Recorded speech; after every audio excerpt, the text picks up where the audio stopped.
Sônia. E é com grande prazer que hoje trazemos nossa convidada, Lorena Curuaia, ela que é acadêmica de medicina da UFPA, campus Altamira. Ela é indígena da Volta Grande do Xingu, das etnias Chipaya e Curuaia. Então, Lorena, seja muito bem-vinda.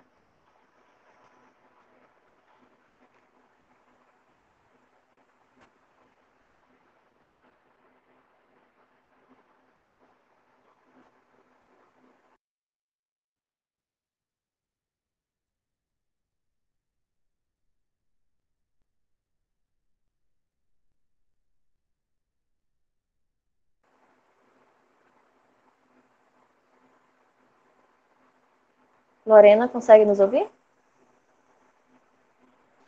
Sim, tô conseguindo ouvir vocês. Como é que tá aí o som? Tá ótimo. Ok.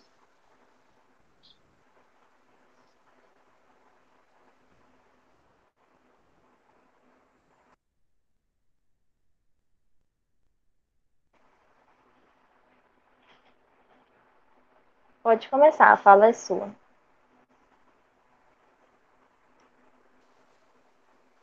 Boa noite, gente. Eu sou Lorena Curuaia, sou indígena, para quem não conhece, a Volta Grande do Xingu, né? Onde fica localizado, né, perto das maiores hidrelétricas, da terceira maior hidrelétrica. E hoje eu venho falar para vocês um pouco do que é o contexto de saúde nas nossas comunidades, o que é o contexto de saúde na Volta Grande do Xingu, onde a Volta Grande do Xingu se faz em 130 quilômetros de Volta Grande do Xingu. Então, é uma população muito extensa, onde poucas pessoas, né, conhecem o que é a Volta Grande do Xingu, ou até mesmo, né, o Xingu. O Xingu, ele abriga diversos povos, né? O meu povo é Shipai Curuaia, né? São duas etnias, uma é do tronco Tupi e outra é do tronco Macrodê. E a gente, nas nossas comunidades, são diversas, né? Foram espalhadas, até mesmo por conta de um processo histórico, né? E antes de dar continuidade, né? Só terminar de me apresentar. Eu sou Lorena Curuaia, como eu já disse, eu tenho 21 anos, né? Eu sou atualmente sou estudante de medicina, né? É, e na Universidade Federal do Pará. E também, né, eu costumo dizer que foi dos 16 anos para frente a questão do ativismo, né? Mas a gente sabe que o indígena, ele já nasce na luta e ele já nasce no ativismo. O indígena, ele já nasce na resistência. Quando nós falamos que nós vivemos da luta e para ela, é disso que nós estamos falando, né? É porque nós já nascemos de frente para as lutas, de frente com os embates. E falando de Volta Grande do Xingu, a gente tem um processo histórico muito grande, né? Onde a Volta Grande do Xingu existe diversos povos de Chipaya, Curuaia, né? Existe Xicrins, existe Caiapós, existe, né, Jurunas, que todos esses povos, eles fazem parte da Volta Grande do Xingu. E que poucas populações, né, e poucas pessoas conhecem. Porque eu sempre ouço, né, dizer, lá no norte, os indígenas, a gente vai para lá, a gente vai acabar vendo só onça indígena fazendo isso e aquilo, bravo, e as pessoas esquecem de conhecer, né, esquecem de conhecer uma parcela do que é os povos indígenas, né? Eles falam, falou em norte, gente, faz assim a caveira, né? E eu sempre costumo dizer que o norte, nós, povos indígenas do Xingu, nós temos muita beleza. E nossa beleza é única. Nossa beleza, nossa diversidade é única. A gente precisa, né, sempre costumo dizer também que a gente precisa de um olhar diferenciado das pessoas que estão ao nosso redor, né, das pessoas que querem lutar também com a gente. Porque em todos os lugares eu sempre chamo Volta Grande do Xingu, indígena da Volta Grande do Xingu, espero que as pessoas estejam conosco. Nós sofremos um embate muito grande com empreendimentos. Como eu disse anteriormente, hoje na Volta Grande do Xingu está instalada uma das terceiras maiores hidrelétricas no quintal da nossa casa. Então você imagina, né, com tudo que nós estamos vivendo hoje, os indígenas da Volta Grande do Xingu, além, né, que hoje nós sofremos com o Covid, né, falando já, entrando para a parte de saúde. Antes do Covid, a gente já tinha um vírus. E esses vírus, né, são muito maiores. O vírus do desmatamento, o vírus da gliragem, né, dos grileiros, das grandes empresas que estão perto e que querem, de qualquer forma, extinguir os povos indígenas, e não só os povos indígenas. Né? Então, quando eu falo em luta, é que não é que só o povo indígena ele tem que lutar.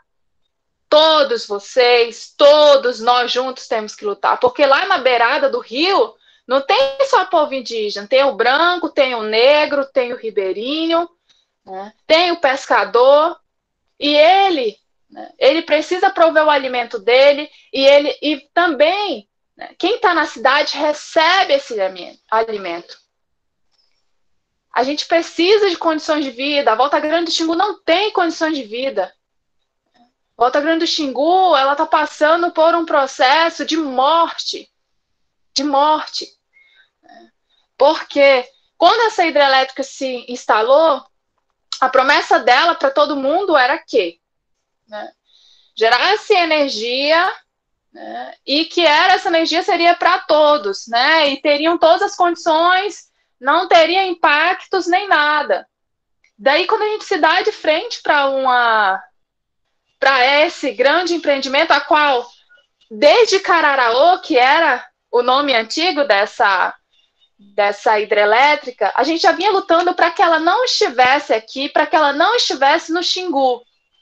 Porque a partir do momento que o empreendimento se instala, né, na terra, a terra tem vida, gente. A água tem vida, as florestas têm vida. As pessoas não estão se importando com a vida delas, e elas nos trazem vida. Então, quando a hidrelétrica chegou para a gente, nós não sabíamos o que era hidrelétrica. Nós não sabíamos o que ela ia causar. Né? E depois a gente foi naquele processo de saber com os outros, pelo processo de saber o que é um empreendimento. Né? E a gente começou a lutar contra ele. Isso, e eles dizem que nossos povos não existem. E lá está dizendo, já de 2019 e antes, que eles reconhecem nossos povos como os povos indígenas da Volta Grande do Xingu. Como é que um empreendimento ele está dizendo que nós não existimos naquele lugar, quando nós existimos há mais de 50 anos, há mais de sei lá quantos anos, né? A nossa resistência ali é muito grande. E aí, esse empreendimento chegou, né, e com ele chegou tudo de ruim. Chegou as pessoas que estavam de olho na terra, as pessoas que estavam de olho na mata, as pessoas que estavam de olho no rio, nos nossos peixes, né? E a partir daí eles começaram a afetar na nossa saúde, porque eles afetaram diretamente no nosso psicológico. Né? Eles afetaram diretamente no nosso psicológico. De que forma eles afetaram, né? Levando nossas coisas. Quando eu digo levando nossas coisas, é nosso rio. Nosso rio era fértil. Xingu era muito fértil. Nós tínhamos peixe para nos alimentar. Nós não comprávamos comida da cidade. E hoje a gente é submisso a ter que vir na cidade e expor nossa saúde, nossa vida, para conseguir alimento onde a gente já tinha, onde nós fizemos nosso próprio alimento. Então, o que aconteceu que começou a perder esses peixes, né? A Volta Grande do Xingu começou a morrer, o Xingu começou a morrer. Quando o Xingu morre, toda a população morre, né? A gente sabe que o Xingu e todos os outros rios, quando eu falo do Xingu, é porque o Xingu abriga nossos povos. Mas a gente precisa ficar atento aos outros rios, aos outros lugares onde há outros povos. A partir do momento em que afetam os rios, eles estão afetando diretamente não só os povos indígenas, mas também quem está na cidade. Porque hoje eu vejo pessoal, não tem peixe de qualidade, o peixe está ruim, né? Queria comer peixe, não tem. Por que que não tem? Será que já pararam para refletir o porquê que não está tendo peixe de qualidade? Né? E hoje a gente tem se deparado já diretamente com isso, né? Onde a gente perde nossa cultura. Nós tínhamos todos os anos a festa do peixe, onde é retirado diversos peixes de dentro do Xingu, né? E a gente coloca eles na palha da bananeira, nós fazemos nosso ritual, né? Mas cadê o peixe hoje para a gente fazer, né, o nosso processo cultural, o processo do Chipá e Curuaia? E quanto dos outros povos não perderam seus rituais ou estão a perder por conta que pessoas estão retirando, né? Retirando isso dos povos. E não só dos povos, né, gente? Estão retirando isso de todo mundo. A gente está passando a ser cada vez mais consumista, né, do que tem aí na cidade. Sendo que a gente pode estar no nosso solo e a gente pode investir no nosso solo para ter plantações que não têm agrotóxicos, onde afeta nossa saúde. Então, a partir daí, nós já não conseguimos ter nosso peixe. Quando se falou em empreendimento, que foi Belo San, que é a hidrelétrica, eles fizeram uma vazão reduzida do rio.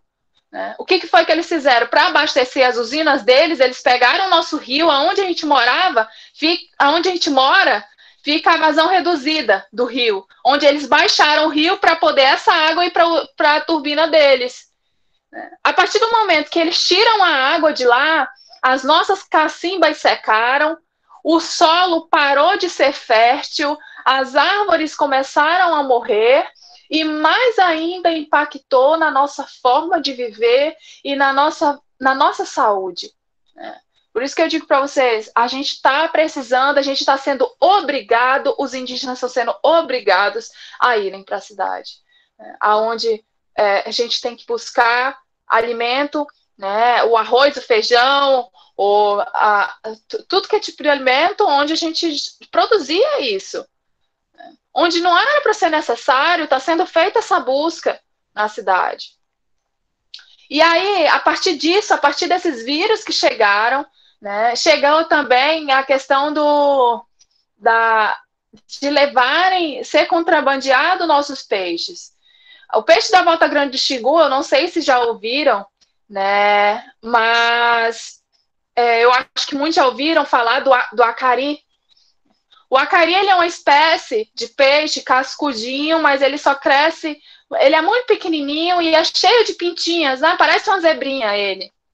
E as pessoas estão usando isso e estavam rodeando a Volta Grande, ao mesmo tempo que o empreendimento estava se instalando, eles estavam de olho no que nós tínhamos na Volta Grande do Xingu e que é único na Volta Grande do Xingu, né? Que eram os acarizinhos, que são espécies que estão sendo passadas para fora. E essas espécies, muitas delas já não estão mais existindo na Volta Grande do Xingu e elas são só da Volta Grande do Xingu. A partir do momento que essa espécie ela se extingue, acabou. O rio Xingu lá em cima é outro, o rio Xingu lá embaixo é outro, o médio Xingu é outro. E os nossos povos acima, no Alto Xingu, também têm vivido situações muito tristes, onde mineradoras estão chegando e estão contaminando o rio. Né? A partir do momento que aqueles produtos chegam na água, eles vão prejudicar de tal forma que a gente nem sabe como nós vamos lidar com isso. Está querendo chegar a Belo-San na Volta Grande. Nós estamos lutando e estamos chamando pessoas para que lutem com a gente para que Belo-San não saia. Belo-San não pode sair, gente. Empreendimento que vai afetar os rios e o solo não pode sair. A gente não é contra o desenvolvimento. A gente é contra isso que vai agredir vai agredir as florestas, o solo e os rios. Sem água ninguém vive. Hoje, muita gente ainda está bebendo essas águas aí, né? A gente acha que está bebendo até uma água saudável e ninguém está bebendo água saudável na cidade.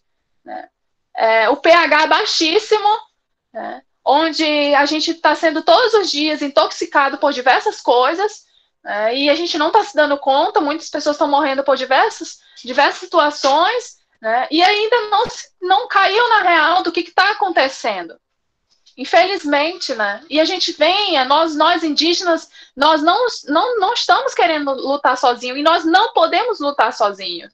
Nós temos que lutar com cada um de vocês, né? Vocês precisam também ecoar nossas vozes, né? Ecoar nossas lutas. O que está acontecendo? O que está acontecendo no território de vocês? E, assim,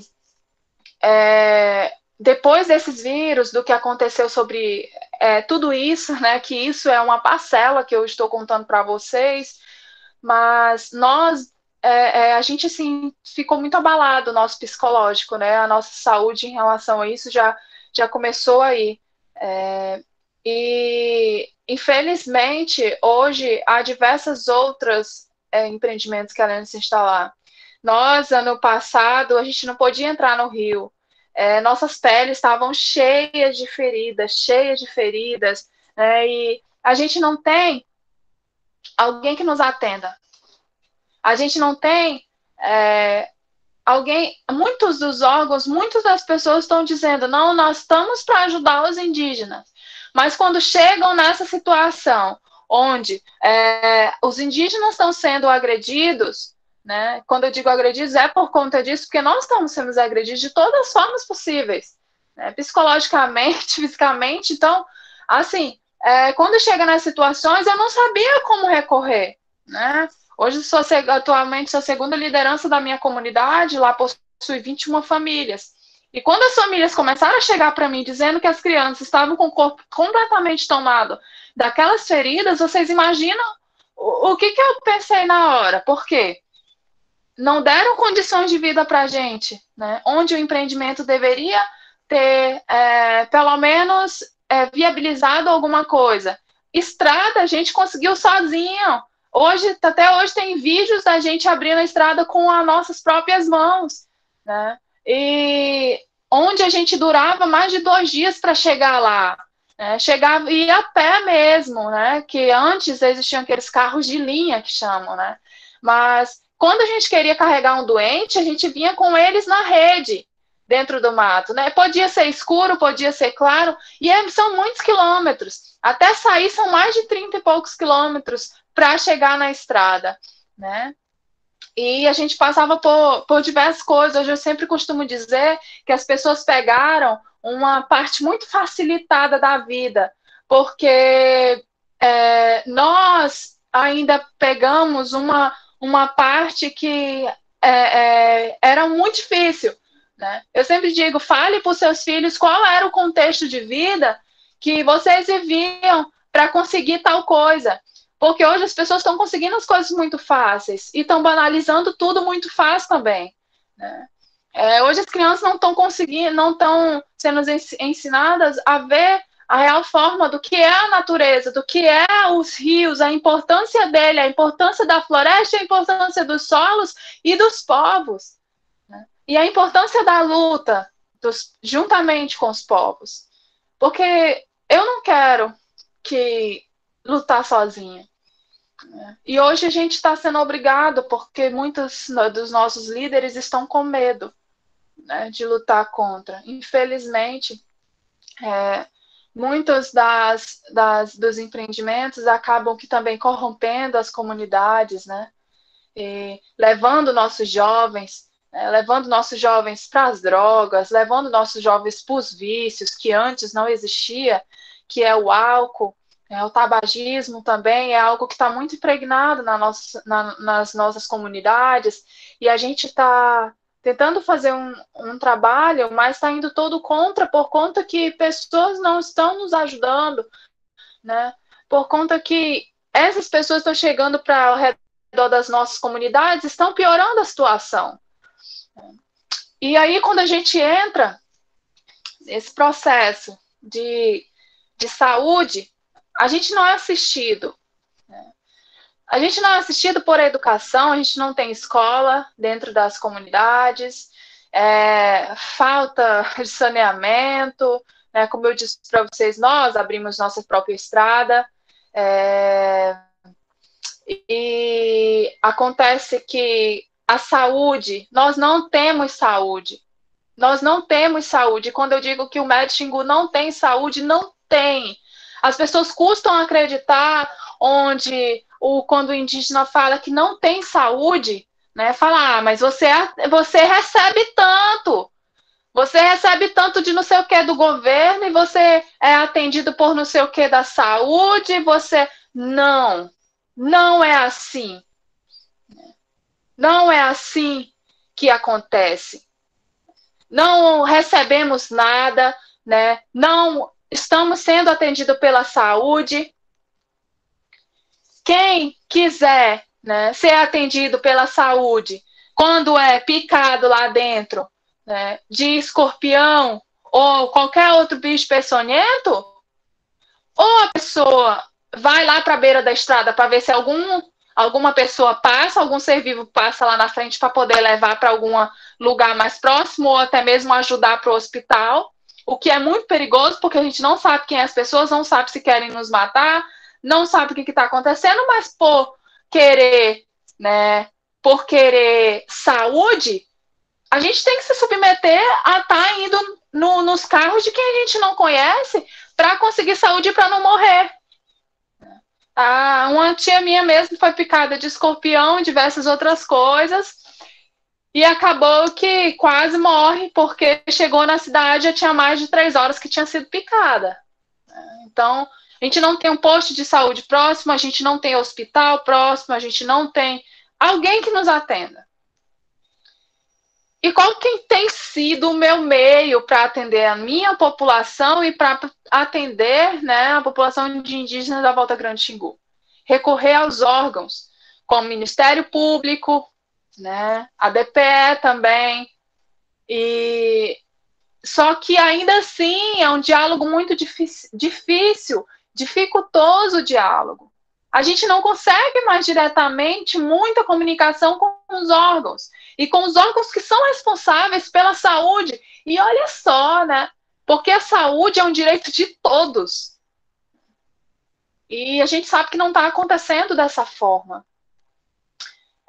Quando chegou agora na época de Covid, né, foi uma situação muito difícil.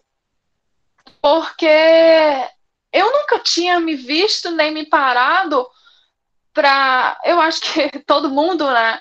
Mas a lidar com uma doença tão ruim,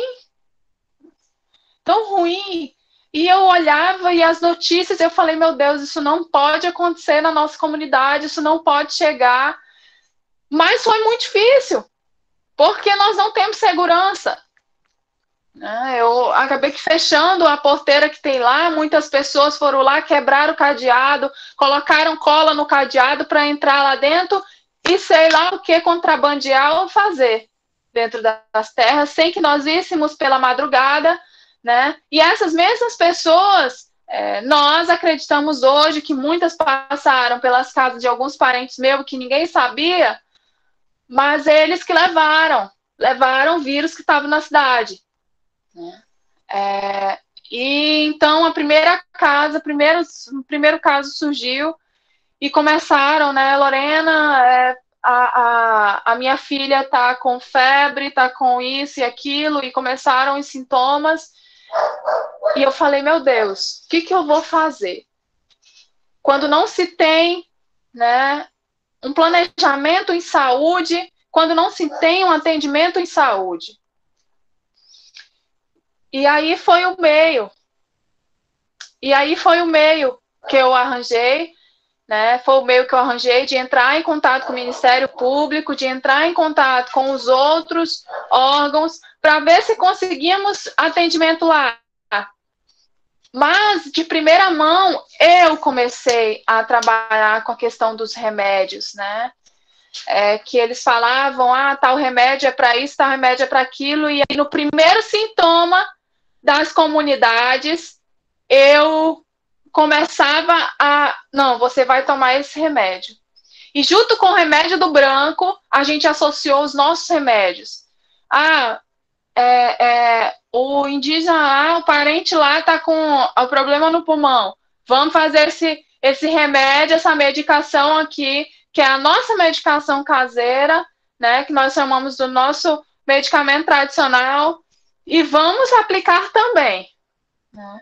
Vamos aplicar também. Lidei também com a falta de informação que nossos povos têm, porque lá não tem comunicação.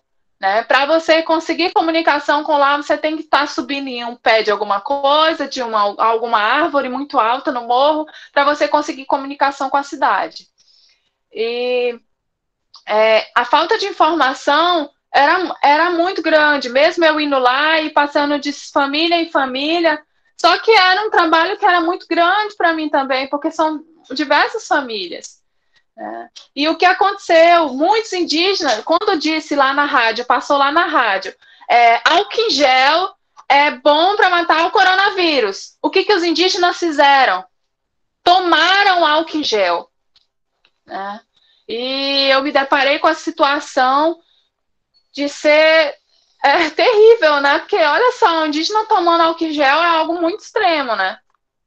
E eu fui alertar ele, gente, não é dessa forma, não é assim que acontece, não podemos, e aí fui fazer toda a orientação, graças a Deus, essas pessoas que tomaram não aconteceu nada, mas é uma situação muito delicada. E quando a gente fala em saúde, a gente tem que falar para os povos indígenas uma saúde que seja diferenciada de fato.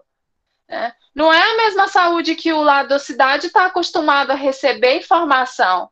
Lá, muitos que se dizem, que falam que contratam uns ACS que são da cidade para ir lá, mas chegam lá, levam uma informação super difícil, falando em palavras super difíceis para os povos e ninguém entende. Fala, Lorena, o que aquele cara está falando? Né? Que palavra é aquela que ele está dizendo?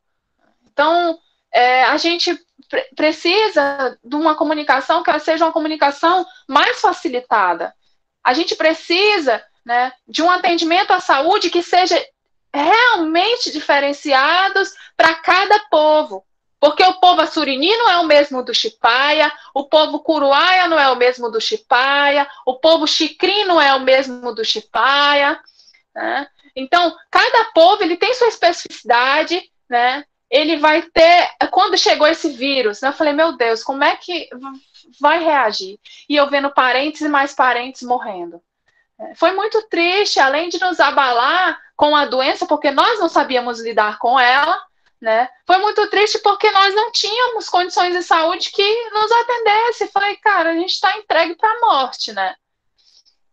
E foi muito difícil, porque eu chegava na comunidade, você chegar lá, né? Eu sou acadêmica de medicina, podia ajudar no que eu pude, né? Tentar fazer as minhas orientações, estou no início do período acadêmico, né? Mas sempre estive na minha comunidade aplicando o que eu estou aprendendo, né? Mas no momento em que foi tão difícil, que tantas pessoas me procuravam ao mesmo tempo para dizer, quase que uma súplica de socorro para dizer que está à beira da morte, gente, é muito difícil. Né? É muito difícil quando não se tem um carro, não se tem um veículo para levar essas pessoas para a cidade quando estão doentes. É difícil quando não tem um hospital perto.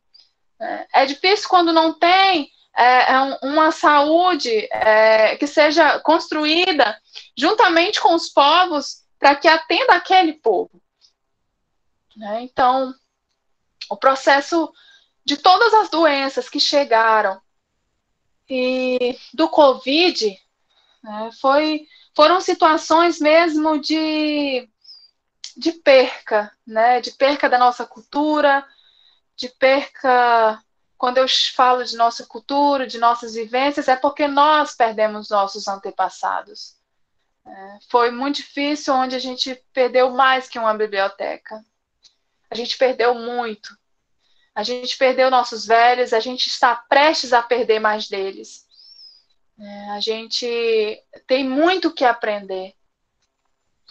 E eles foram a parcela, foi a maior parcela, sim, que nos ajudaram a ter forças e a também saber lidar com isso, porque eles lidaram com mais coisas piores do que a gente até aqui. E eu ficava imaginando, caramba, meu povo, minha matriarca teve força para enfrentar tanta coisa antes, eu preciso enfrentar essa doença assim de cara. E é assim que eu lido. É assim que eu lido com o desmatamento, é assim que eu lido com o que vem afetar meu povo. Eu falo, construíram até aqui. Eu tenho que construir daqui para frente. Então, esse processo de saúde, esse processo de educação, que já era difícil para os nossos povos, hoje é mais difícil ainda. Né? E ainda, a gente sofre com um processo discriminatório, né? Onde ele está enraizado institucionalmente, né? E enraizado em diversas outras partes. É muito triste, gente. O contexto histórico dos indígenas é muito triste. As pessoas acham que é um processo facilitado de, nossa, que o indígena tem benefício disso e daquilo. Hoje eu estava escutando, né? Hoje eu estava vendo a galera falar e comentar sobre a questão de estarem falando que fulano de tal lá tá com celular, tá com carro. Eu falei, é o mínimo. Porque tiraram o rio dele, estão tirando a mata, estão tirando o solo. Isso é o mínimo. É o mínimo que aquela empresa que se instalou, ela tem que estabelecer para os povos. É uma comunicação, é uma saúde, é uma educação de qualidade. Que, infelizmente, os povos não têm. Eles se instalam, vêm, prometem e não cumprem. E eu sempre falo, os brancos não podem aceitar. Os indígenas não podem aceitar. É um processo que estão matando, gente. Estão matando, e não é só indígena. Estão matando o branco também. Porque os parentes de vocês que são velhos, eles tinham muita história para contar. Ele tinha muito contexto de vida. E que muitos de vocês não sabiam. E se foi. Se foi, e muitos ficaram sem saber o seu contexto de vida. E hoje a gente tem o quê? Aqui, daqui para frente. Né? O que a gente aprendeu, o que não aprendeu, tem que saber lidar com a realidade de frente. Né? E para mim, nossa, foi muito triste ver meus parentes morrendo. É muito triste ver todos os dias a notícia de que parente morreu, parente está doente, e ver que muitas pessoas celebram por nossos parentes estar morrendo. Os parentes que eram de luta, fulano de tal lá morreu. Graças a Deus. Né? Que não vai mais perturbar a gente. A gente vive com isso. A gente vive com isso de frente. Eu sempre digo que muitos dos comunicadores que são de outros lugares estão lá fora levando a nossa informação do que é aqui. Mas nós estamos de frente com o embate. É nós que estamos na linha de frente com tudo isso que está acontecendo aí. Né? E que está sendo veiculado. E muitas coisas estão acontecendo de ser veiculado errado. Os povos indígenas se passam pelo aquele povo que está recebendo tudo, que está ganhando tudo, e quando na verdade não é isso. A saúde está sendo precária, os povos estão morrendo e estão perdendo suas culturas. Eu digo a mesma coisa para o branco. Estão levando coisa daqui, né? E ninguém está sendo ressarcido. Os povos, os brancos também estão morrendo aqui. Estão perdendo o sistema do SUS, onde muitos deles faziam seus tratamentos, né? Estava sendo atendido e hoje não são. Então, nós precisamos lutar pelos nossos direitos. Nós precisamos estar à frente no embate sem medo. Porque os antepassados fizeram isso para que nós estivéssemos vivos hoje. A gente precisa reconhecer e a gente precisa aprender sobre os nossos povos e as nossas culturas. Porque muitos sabem informações que são vagas, né? Mas a gente precisa buscar do que somos nós. Nós somos seres humanos. Nós somos seres humanos. Né? Nós somos seres humanos e quem somos nós? Saber reconhecer quais os povos estão ali e pelo que eles estão a passar e contar a verdadeira história do que os povos estão a passar. Eu vejo muita notícia errada, gente. Isso me entristece mais ainda num contexto de morte. Num contexto que, pra gente, assim, muitas vezes a gente olha e fala, caramba, eu acho que agora é o fim.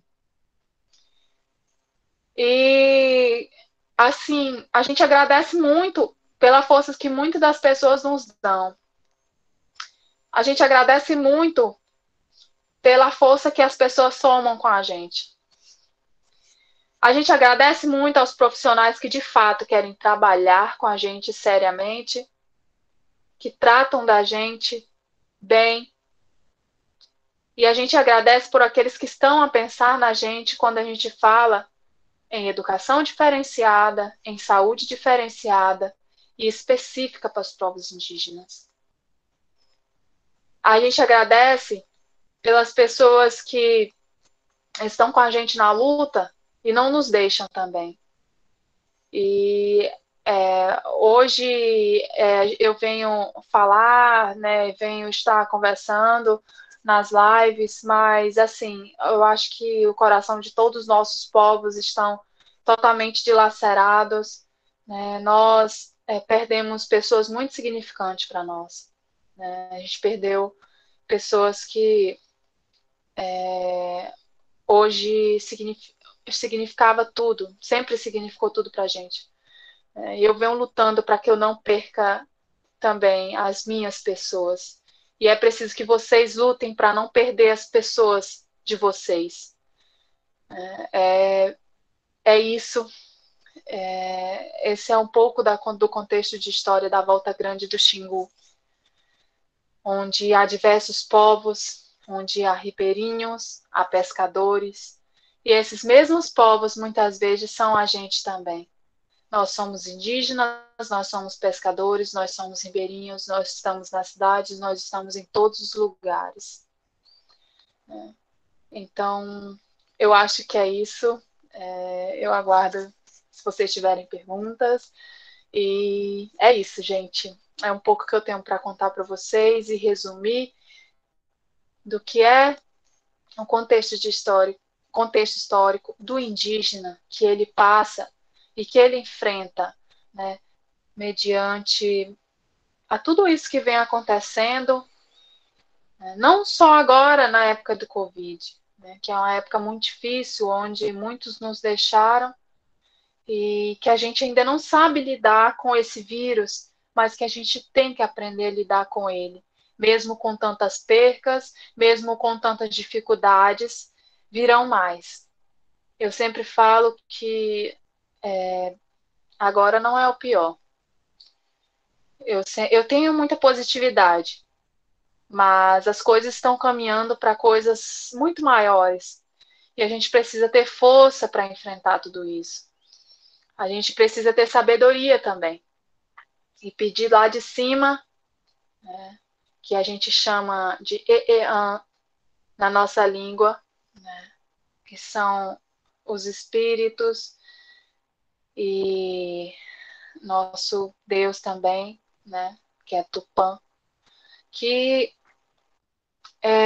nos dê discernimento para enfrentar tudo o que está acontecendo. Porque não vai ser fácil, nunca foi fácil. nunca foi fácil, e agora, na época do Covid, foi bem pior. A época de todas as doenças que chegaram às comunidades foi muito pior. Veio para dilacerar, e a gente precisa aprender a lidar com tudo isso, mas não deixar que as nossas raízes se percam, que a nossa história se perca, que a nossa cultura se perca, não deixar jamais a nossa identidade para trás. Tenham orgulho, também, eu sempre digo, do sangue indígena que corre em vocês. Não tenham só orgulho do sangue branco, mas também do sangue indígena. É igual vi recentemente que a mãe da terra é indígena, a mãe de todos é indígena. É isso, gente.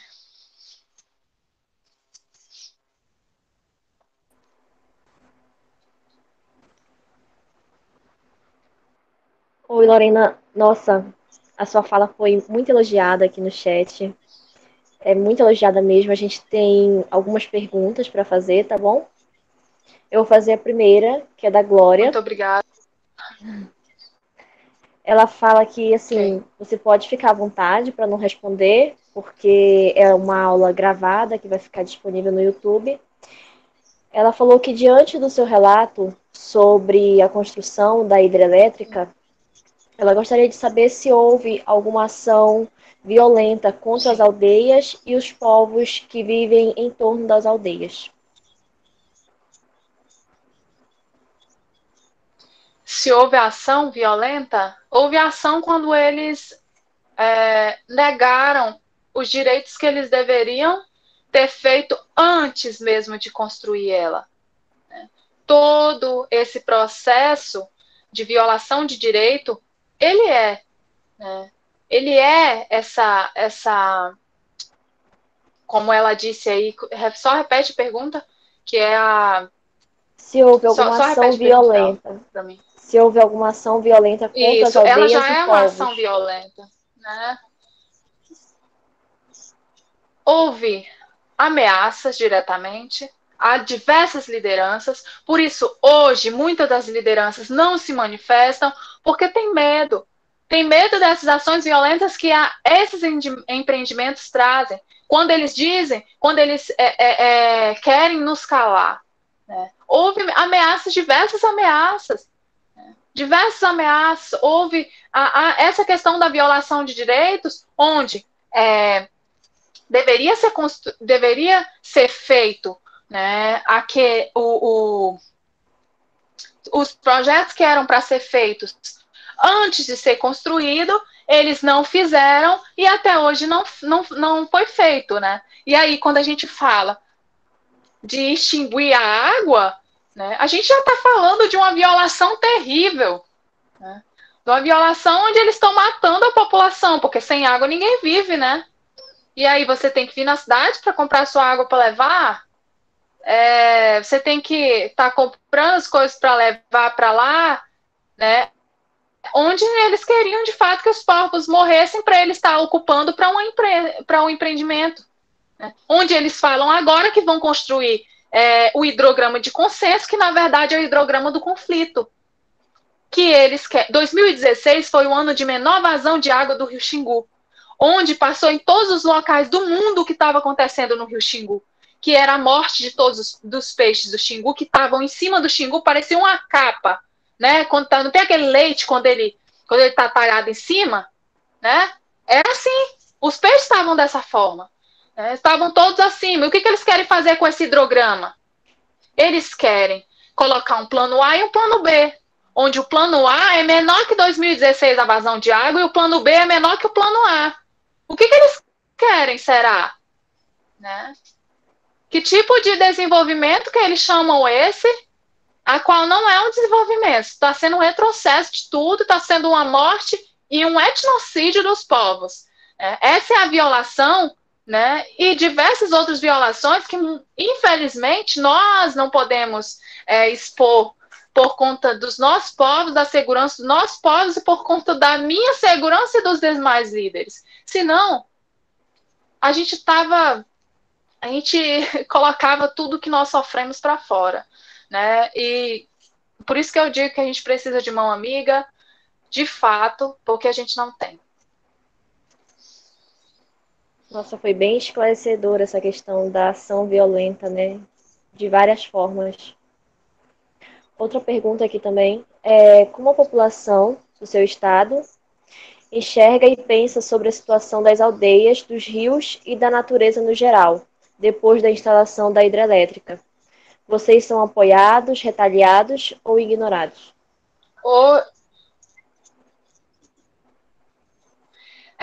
Eu posso dizer que a gente ainda é bastante ignorado.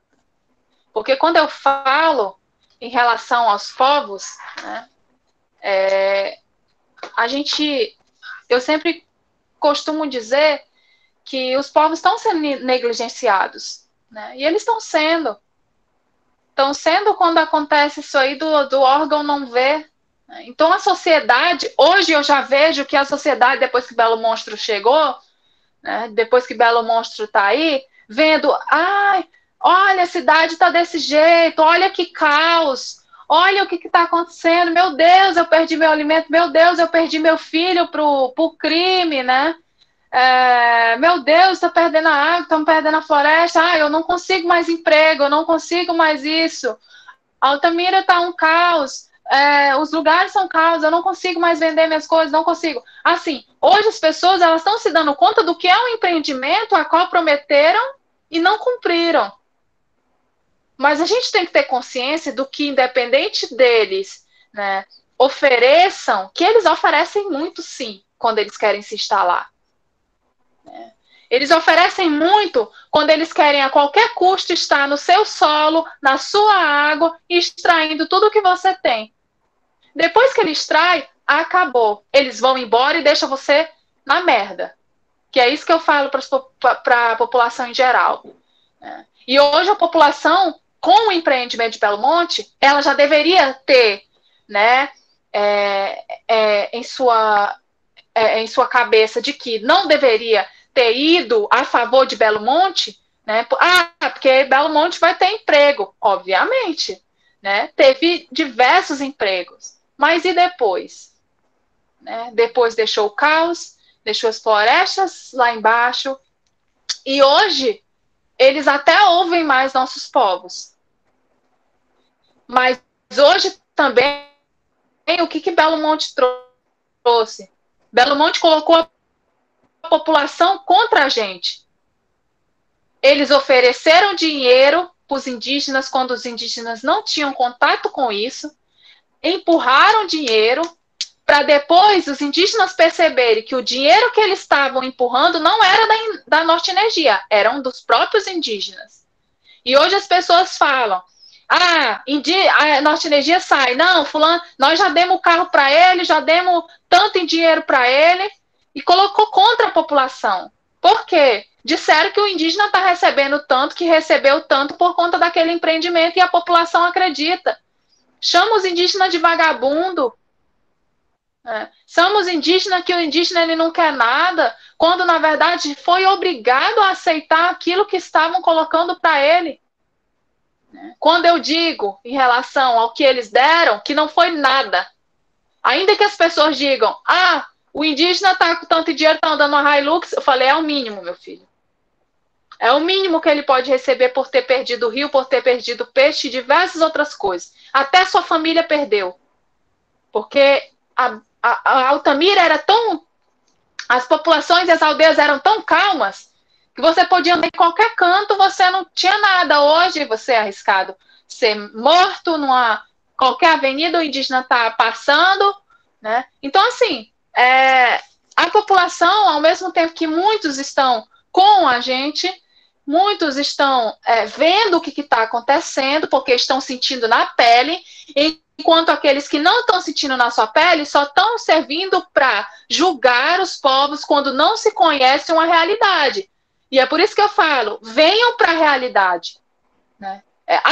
O branco lá tá questionando, falei, vamos lá na comunidade que eu quero mostrar para você a realidade do que está acontecendo.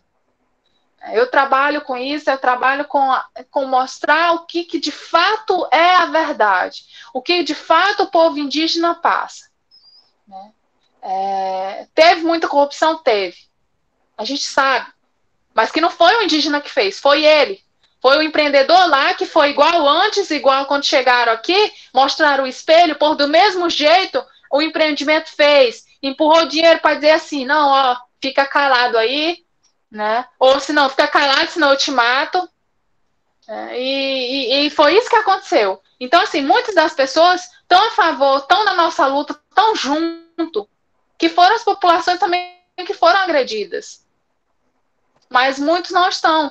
Muitos estão pelo aquilo que a empresa falou, que deu isso, que deu aquilo, que deu isso, que deu aquilo, e eles não vê que não é a gente que está perdendo, é eles também. Né? Muitas das pessoas que o empreendimento foi lá, não só os povos, mas da própria cidade que está lá perto dos povos, das aldeias, hoje estão lá, muitos sem casa, quando se tinha casa antes, sem comida, né? Então, assim, muitos caíram na realidade, estão com a gente, a sociedade, muitos estão com a gente por conta disso. Mas o próprio empreendimento jogou a população tanto de fora, que não está sabendo do que está acontecendo aqui, né? Quanto os que estão lá dentro, mas estão sabendo de uma história que é contada errada. Por isso é importante, Espero ter né, respondido. ver a realidade. Não respondeu muito bem. Isso. Foi bem esclarecedora. Muito importante ver a realidade, né, dos povos indígenas, de ver essa outra vertente para entender melhor a realidade. Bom, tem uma outra pergunta aqui, é a última pergunta. Fala assim, Sim. Lorena, o território de vocês possui barreira sanitária? E como têm sido as orientações em saúde sobre o Covid por lá? O serviço público chega até lá? Tem testagem?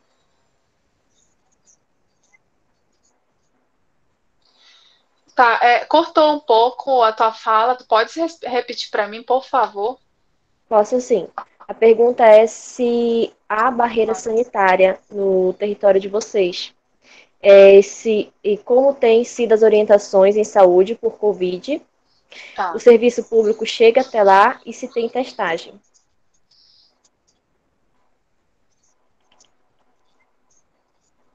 Tá.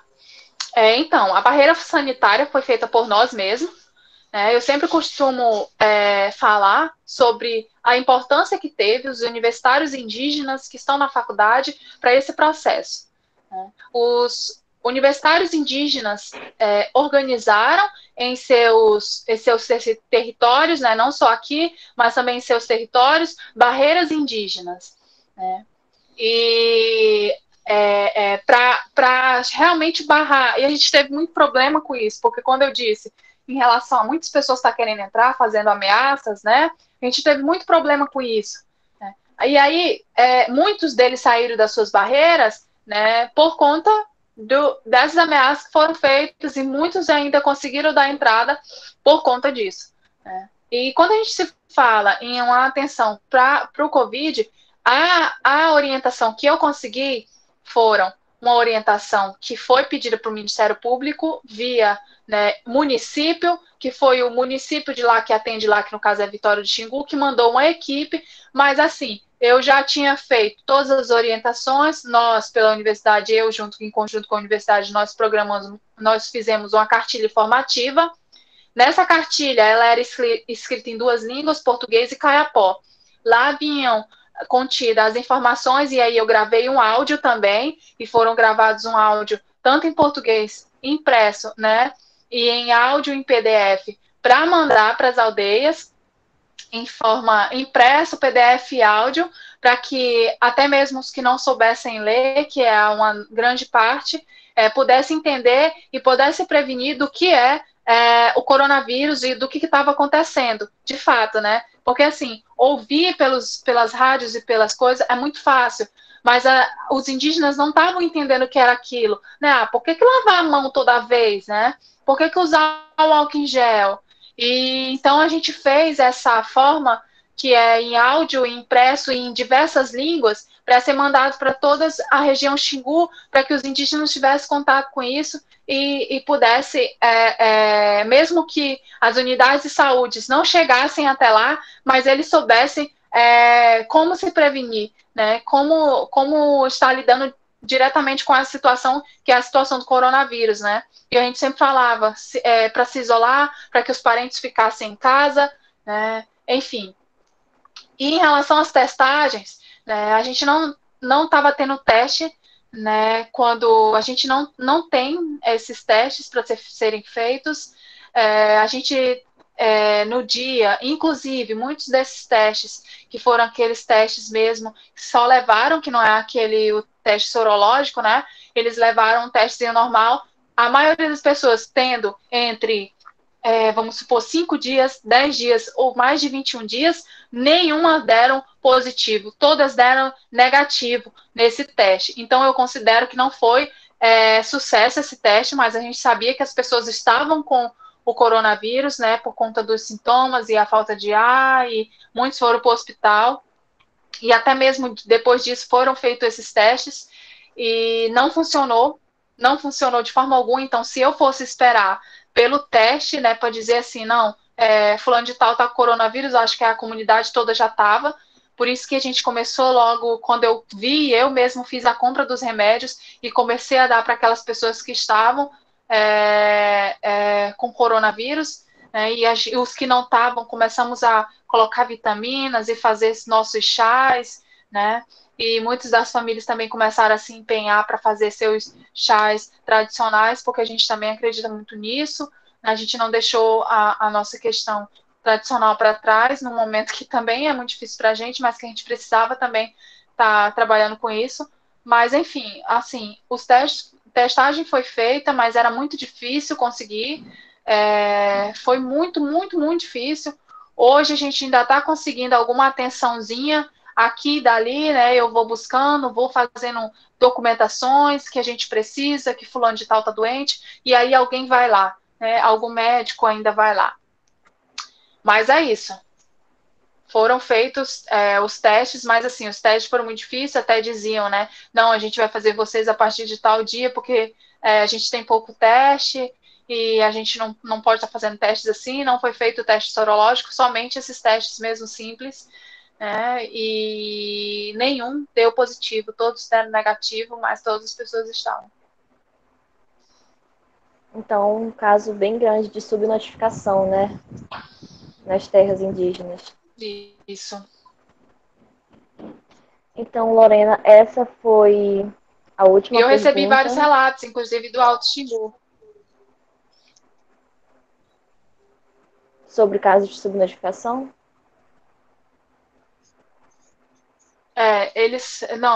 Os parentes sempre falavam, parente, está acontecendo isso aqui no Alto Xingu, a gente não sabe como lidar, e aqui os médicos não nos dizem nada, e me mandavam assim, mensagens muito, muito tristes, assim, porque eles estavam totalmente agoniados, não sabiam o que fazer, né? E eu também não sabia, porque o que eu vou fazer? Tipo, eu vou receitar para eles quando eu não posso fazer isso?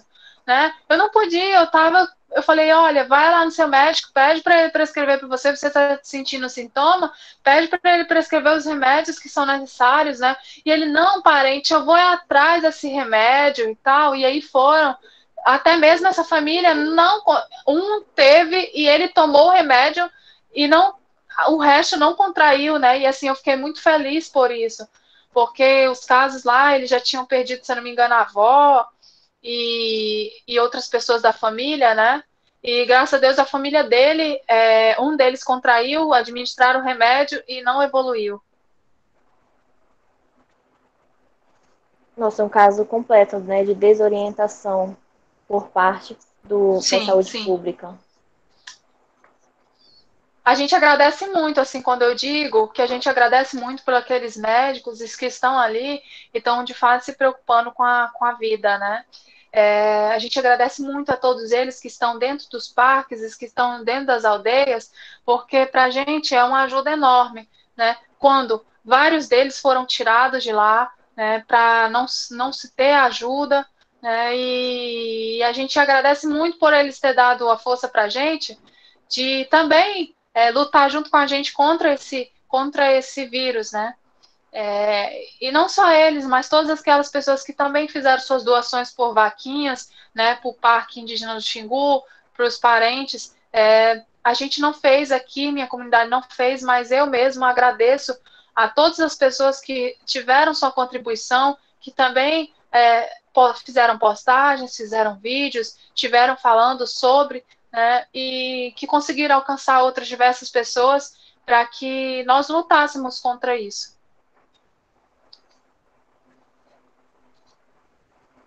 Então, Lorena, essa foi a última pergunta. A gente agradece muito a sua participação, ter aceitado o nosso convite para estar aqui hoje, dando essa excelente palestra. Nós temos pessoas de muitos lugares do Brasil assistindo, que estão realmente interessados em ver essa nova abordagem, não ver somente o lado do profissional da saúde, mas visando também ver o lado da pessoa indígena, ver como é a sua realidade. E, pelo incrível que pareça, foi cancelado, né, o dia da sua palestra, foi para o dia 7 hoje, 7 de setembro, dia da independência do Brasil, né? Sim. Ou seja, uma abordagem excelente para essa data, que não é, muito, é algo que não é muito discutido. Sim. Eu agradeço imensamente pelo Aqui convite. no chat. Agradeço também. Sim, pode falar. Não, pode falar, pode continuar. Então, eu agradeço imensamente a todas as pessoas que estão aqui a ouvir, ao convite que foi feito, né? É importante dar voz, dar lugar também para os povos indígenas falarem das suas realidades, dos seus contextos de vida. É importante também, como todas as outras lives foram feitas por outros diversos profissionais, e assim, muito lindo tudo, muito bom tudo, grande aprendizado tudo, né? Assim, agradeço imensamente mesmo, né? Que a gente fala pan na nossa língua. Assim, ficou tudo muito bonito, a organização de vocês, né? E eu só tenho a agradecer mesmo, e eu chamo vocês, chamo todos que estão aqui, né? Para estar na luta e na resistência com todos nós. Nós estamos com vocês, mas precisamos que vocês estejam conosco também.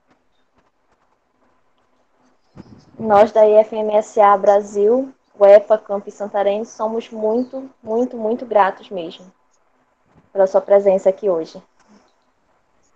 Tá bom? Eu acho que não tem mais nenhuma pergunta. A gente vai compartilhar o seu Instagram, tá bom? Tem muitas pessoas Ok. querendo conhecer, querendo ver um pouco mais, tá? Então, é isso, Lorena. Muito obrigada mesmo. Podem estar entrando em contato, quem quiser. Obrigada, obrigada. Obrigada a todos vocês. Obrigada, Lorena. Eu vou só fazer alguns avisos aqui, tá bom? Pessoal, não se esqueça de se inscrever.